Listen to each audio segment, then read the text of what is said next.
Two men in black suits showed up at my apartment last Thursday, asking detailed questions about a classified time travel mission I supposedly participated in 5 years ago.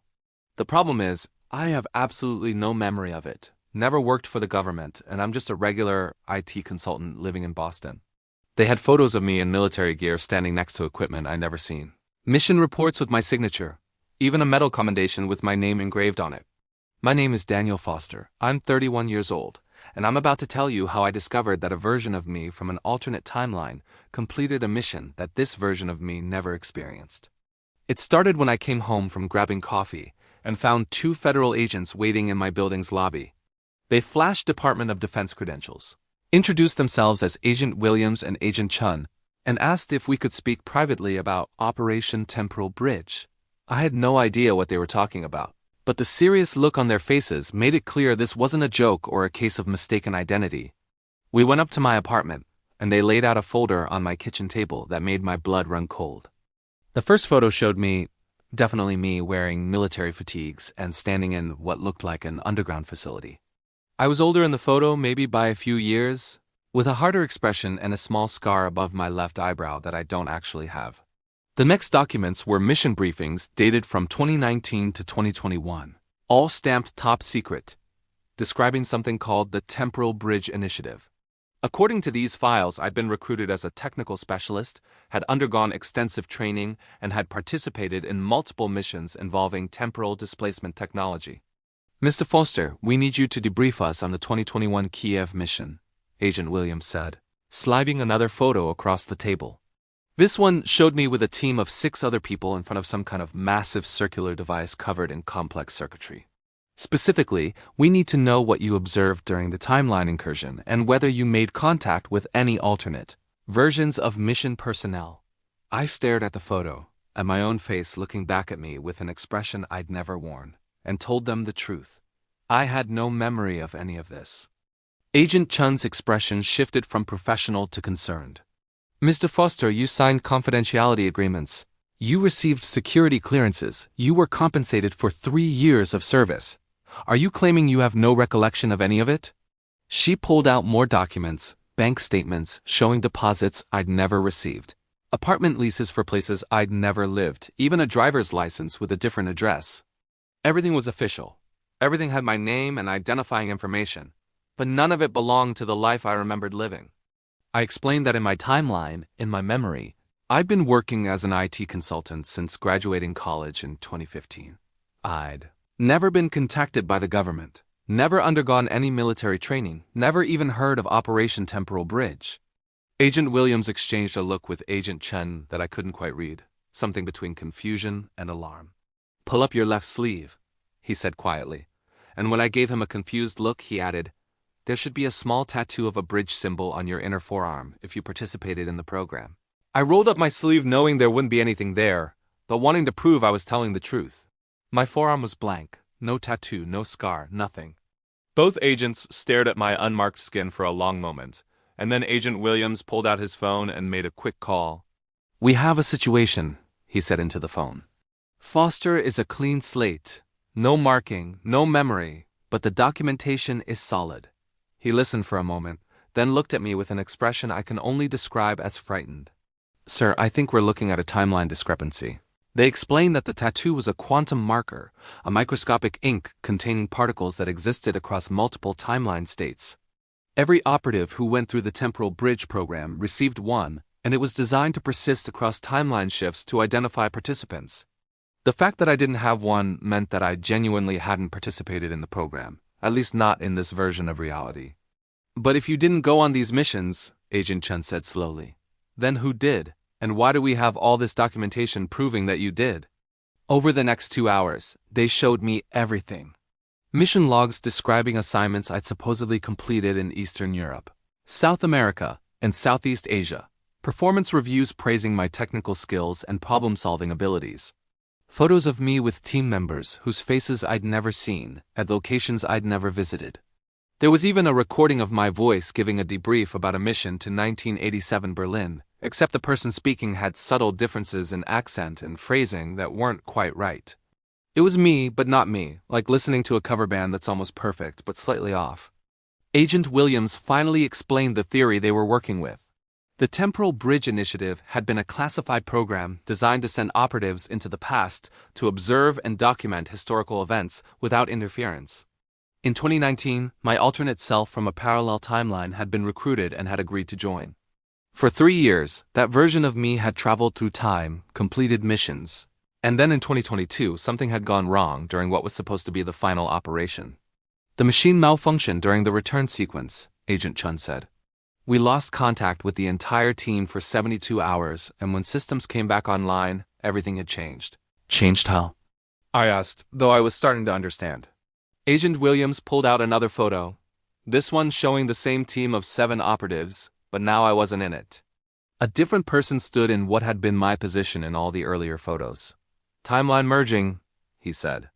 The working theory is that the malfunction caused multiple timeline states to collapse into a single dominant reality. In this timeline, the one we're in now, you never joined the program, someone else took your place, but the documentation from the other timeline partially persisted. They showed me records of the alternate operative who'd replaced me. A man named Thomas Garrett, who had my same technical background, but had made different life choices. In this timeline, Garrett had been recruited instead of me, had completed similar missions, and was currently in a medical facility being treated for what they called temporal displacement syndrome. But fragments of the original timeline were bleeding through, documents that still had my name, photos that showed my face instead of his, like reality couldn't quite decide which version of events was correct. We've identified 17 other cases like yours, Agent Chun explained. People who have documentation and evidence of participation in classified programs they have no memory of. We think the timeline merge wasn't clean, that there are overlaps and discrepancies throughout the historical record. She told me about a pilot who had medal, citations for combat missions she never flew, a diplomat who had treaty negotiations he never attended, all of them experiencing the same confusion I was feeling. The government had been quietly investigating these cases for the past 2 years, trying to understand the scope of the temporal contamination. I asked the obvious question. If the program was about non-interference, about just observing the past, what had gone wrong to cause this kind of catastrophic malfunction? Agent Williams hesitated, then pulled out one final document marked with so many security classifications I probably wasn't supposed to see it. The key of mission in 2021 wasn't just observation, he admitted. The team was sent back to 1986 to prevent a temporal incursion they detected, someone from an even further future trying to alter the timeline. Your alternate self, or Garrett, depending on which timeline we're talking about, made a decision to intervene directly, and that intervention created a cascade effect. The report described how my alternate self had confronted the future operative, a woman claiming to be from 2157 who was attempting to prevent a catastrophic event in her own past. The confrontation had escalated, there'd been some kind of temporal weapon discharge, and the resulting paradox had fractured the timeline into multiple branches. The temporal bridge machine, in attempting to pull the team back to 2022, had collapsed those branches, merging different versions of reality into an unstable hybrid where people existed in states of quantum uncertainty. So what does this mean for me? I asked, feeling like the floor had dropped out from under my understanding of reality. Agent Chen looked sympathetic. It means you're living in a timeline where you made different choices, where you never joined the program, but you're carrying the documentation shadow of a version of you who did. You're not in danger. You're not going to suddenly remember the alternate timeline, but you are evidence that our reality isn't as stable as we thought. They asked me to sign new confidentiality agreements, offered compensation for the disruption this revelation caused, and gave me a contact number if I experienced any temporal anomalies. Before they left, Agent Williams turned back at my door and said something that's haunted me ever since. Mr. Foster, in the timeline where you joined the program, you were one of the best operatives we had. You saved lives, preserved historical integrity, and made the hard calls when needed.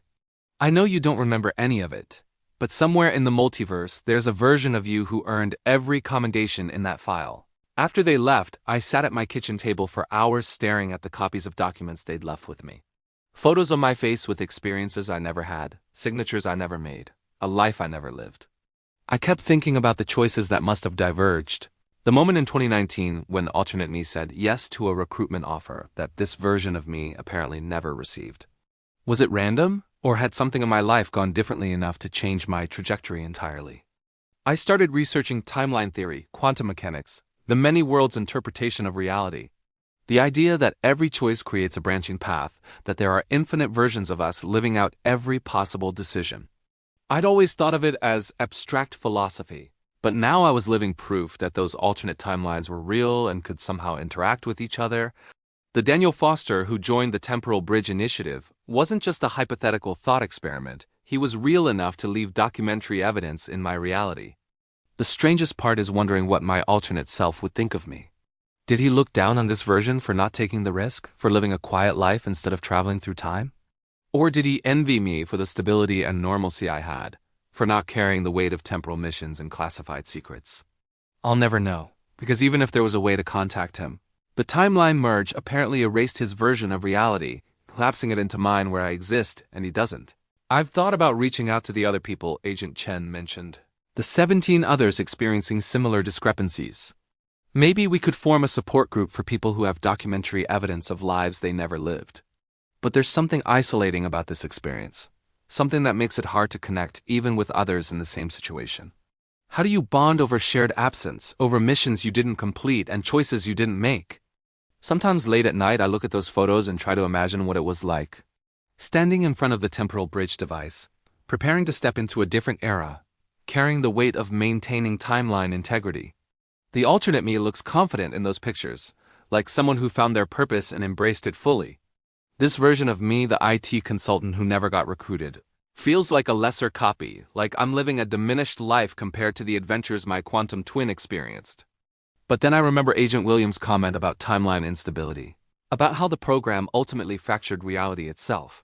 Maybe the version of me who said no, who never joined, who lived an ordinary life, actually made the right choice. Maybe staying put, avoiding the temptation of temporal travel, kept me grounded in a stable reality instead of scattered across multiple quantum states. Maybe being the lesser version is actually the winning move when the alternative is contributing to the breakdown of causality itself. I still have the contact number they gave me, programmed into my phone under TBI liaison. I haven't called it, haven't experienced any temporal anomalies beyond the existential crisis of knowing I'm a quantum duplicate. But I check the news obsessively now, looking for signs of timeline instability, for other people discovering discrepancies in their documented past. So far, nothing public, but I wonder how many others are out there living with this secret, knowing that reality is more fragile than anyone suspects. The truth is, I'll never fully understand what happened. I don't have the physics background to comprehend timeline merging or quantum state collapse. All I know is that somewhere, somewhen, another version of me lived a completely different life, and the universe got confused about which one of us was real. We both existed, we both made choices, but only one of us survived the timeline merge, and I'm not even entirely sure it was the right one. Thanks for listening to this story about alternate timelines and the version of myself I never became. If this tale of quantum duplicates and timeline merging made you question your own reality, hit that like button and subscribe to Time Traveling Stories for more narratives that explore the strange spaces between what is and what could have been. Drop a comment sharing whether you'd want to know about your alternate timeline selves, or if some mysteries are better left unsolved. Don't forget that notification bell so you never miss our next journey into the stories that make you wonder which version of your life is actually the real one.